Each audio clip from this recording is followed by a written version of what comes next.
Bulaya simu wangu ne Allah ngosa amadala nongosa toy nakava okulongosa like pupa abadde everywhere. I am going to touch in blood. Omuntu oyo nalongosa toyi wabula nga buli lunaku mbeera mulowooza bigambo bya Stacey Mayanja mu maaso ogenda kuwulira nti eyamuloga yamulongosesa toyi obuulyawo alabika yali ayagala afe bufi bukyafu olw'ensonga obulwadde bwe yali amutedde ku kitanda okumala ebbanga bwali tebubuse kati enja kusabira awo wenyini akavidiyo kano kampereka like agenda kunyumiza Stacey obulamu bwe ku kyeyo mu mbeera gyayitamu n'okulongosa toyi okutuuka abaana be lumu bakabira ku simu ne bamujjana ku ne bagamba mami waffe alabika afuuse omulalu oba omusombi wa scrub. Bigambo bya Stacey Mayanja awuliramu wano bika bya amaziga. Era watolina mutima oba toli mukozi oyinza obutamalaako mu nsonyi we bambi. Wano wakulu nnyo nga anyumya abaana be we baali bamusaba akasente nga balooza nti mami ali Bulaaya ayoola mulidi. Wulira ate ekyaliwo. Kamba buulire omuntu waba yagenda ku kyeyo muwe ssente z'ekyeyo muwe ssente ez'ekitiibwa ne mugamba mukwano ye nga tamanyi nti ssente z'okola tezimala ye nga tamanyi nti olina bye weetaaga okitegeera.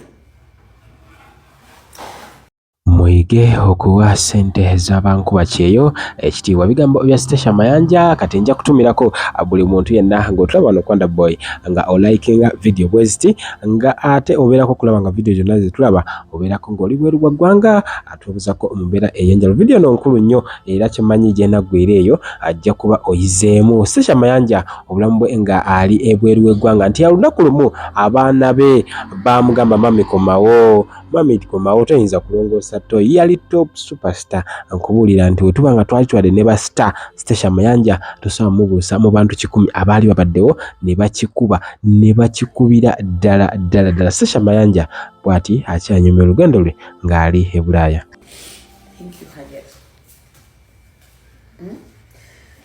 Ezo ssente muziwa ekitiibwa kitegeera naye alhamdulillah nti yakyandastanning oluvannyuma nenkivaako saakiddamu kubanga natunulamu neŋŋamba mu butuufu nammwe ate Allah onyigiriza nnyo naye ekirala kisaba nyumiriza bwe olunaku lwe nali ku Tim Hortons bwe bampita nga naakamala ogirongoosa toilet ne bampita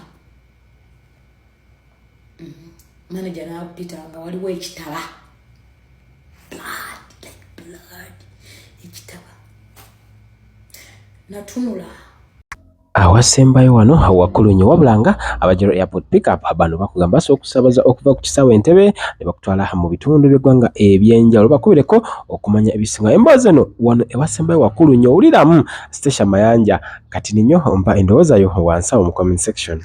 Neŋŋamba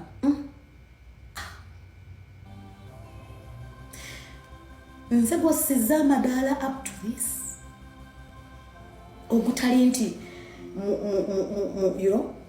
mugire nti oba wakusomerera nti ogenda bikwatamu naye nga sitori yagalidde ne mugamba ye oli wa buyinza oli w'amaanyi naye bwekiba kibonerezo ŋŋondeza gwe wampanika n'onteeka eri naye ate ontadde nnyo wansi naye alhamdulillah manyi buli kimu kirina ensonga naye nzikiriza bannange nakkiriza Mungu asobola okuwanika n'akussa amadaala wonna waayagalidde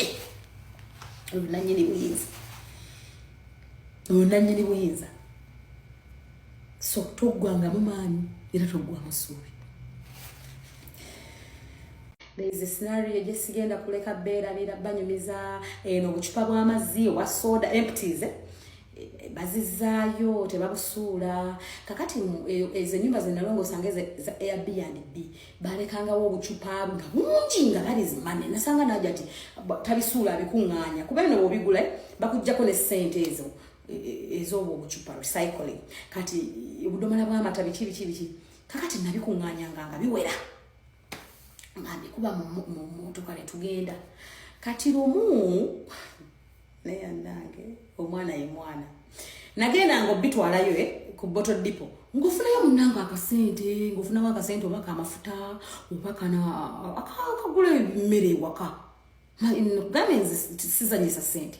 Ekintu eno kizivaamu kasita kibeeranga sikosa bulamu bwange ate nga sikikontana na ddiini yange. Alhamdulillah.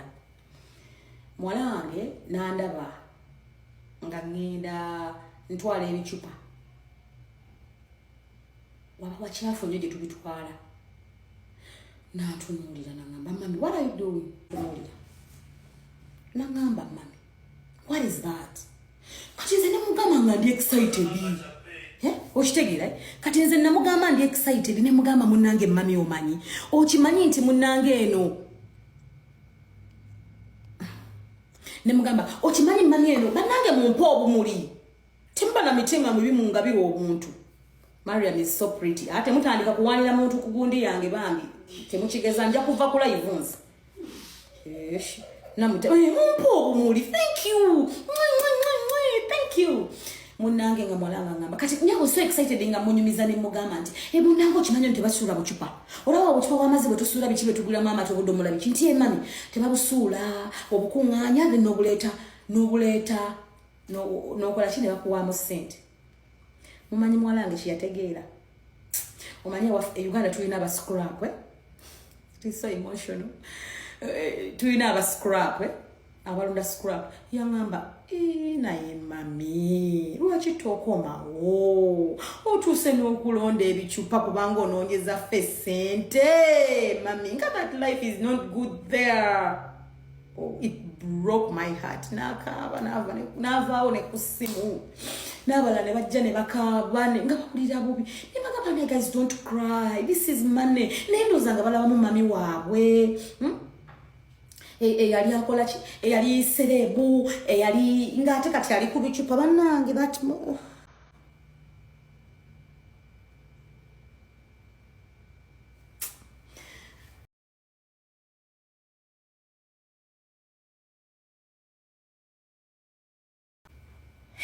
Chali kinene nnyo nawulira ne mugamba kwagamba nonyengere gye mugamba mwanange munange tebanyoma sente munange ozolisize.